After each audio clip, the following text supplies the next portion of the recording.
Je me nomme Koulibaly Founzégué Amadou, enseignant-chercheur à l'université Félix Houphouët-Boigny de Côte d'Ivoire, et j'ai eu l'opportunité de travailler dans plusieurs structures privées qui s'intéressent à la fertilité. Étant biochimiste de formation, j'ai eu donc à travailler dans ces structures qui s'intéressent à la fertilité, ce qui m'a permis de m'inscrire dans le programme de formation organisé par la Fondation Merck. En m'intéressant à la fertilité, nous avons constaté dans cette structure privée que c'est un problème saillant, important dans notre pays. Et au regard de ce problème, nous constatons que c'est un challenge important au niveau de nos pays qui ne comprennent que quelques centres. Et donc, il nous appartient de renforcer nos compétences pour apporter des valeurs ajoutées à cette formation qui devrait nous permettre de faire grandir l'activité de la fertilité dans notre pays, à savoir la Côte d'Ivoire, et aussi avec un rayonnement dans la sous-région où nous constituons une structure qu'on appelle le GIRAF, dans laquelle nous nous organisons pour faire accroître l'activité de fertilité. En Côte d'Ivoire particulièrement, nous avions environ 5 centres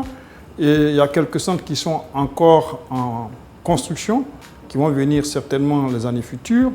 Et nous comptons environ moins d'une dizaine d'experts qui s'intéressent à la fertilité. Certains ont été formés exclusivement par la Fondation Merck, certains ont été formés par d'autres structures. En Côte d'Ivoire, nous avions certainement des programmes de formation en embryologie, programmes dans lesquels nous participons en tant qu'enseignants, mais nous avions un certain nombre de pratiques qui nécessitent un renforcement de compétences similaires à ce qui se fait dans le centre où nous sommes venus en Inde. Cependant, la pratique était très importante, surtout en embryologie clinique, et donc nous serons très heureux de mettre en place aussi des enseignements similaires qui devront nous permettre d'accroître le nombre d'embryologistes cliniques afin de résoudre le problème de fertilité dans nos différents pays. L'infertilité en Côte d'Ivoire étant un problème important, les différents centres que nous avions dans ce pays nous permettent d'assurer l'insémination, la fécondation in vitro, la micromanipulation, et nous voudrons bien nous orienter vers le diagnostic préimplantatoire pour pouvoir faire des investigations beaucoup plus poussées concernant les couples infertiles. Les offres de services qui s'offrent à l'infertilité en Côte d'Ivoire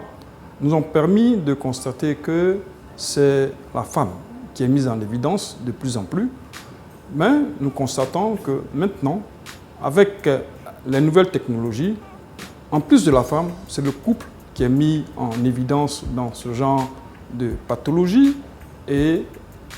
ça nous amène aussi à nous poser des questions sur la famille et la société, le groupe ethnique et tout ça. Le programme de formation en andrologie clinique nous a permis, particulièrement moi, d'améliorer mes compétences, mes performances en tant qu'enseignant-chercheur et en tant que praticien. Ça devrait donc permettre d'accroître le nombre d'experts de ce domaine-là dans mon pays et aussi d'encourager les jeunes ou encore des compétences à s'intéresser à cette formation qui devrait, à mon sens, permettre de répondre aux problèmes d'infertilité des couples dans notre pays personnellement et aussi en Afrique. Au niveau de l'infertilité, antérieurement, c'était la femme qui était mise au banc des accusés, mais de plus en plus, l'homme est aussi mis au banc des accusés. Il y a eu plusieurs travaux qui ont prouvé que l'homme aussi est impliqué. Cependant, l'intervention ou encore la pratique de l'infertilité ne se localise que rien que dans la capitale de Côte d'Ivoire, c'est-à-dire Abidjan. Ce programme de formation nous a permis de nous familiariser ou encore de renforcer nos compétences en andrologie avec l'évaluation des analyses au niveau de la spermiologie, ou en gros en andrologie, mais cela aussi nous a permis d'accroître nos compétences pratiques, aussi bien dans l'évaluation des embryons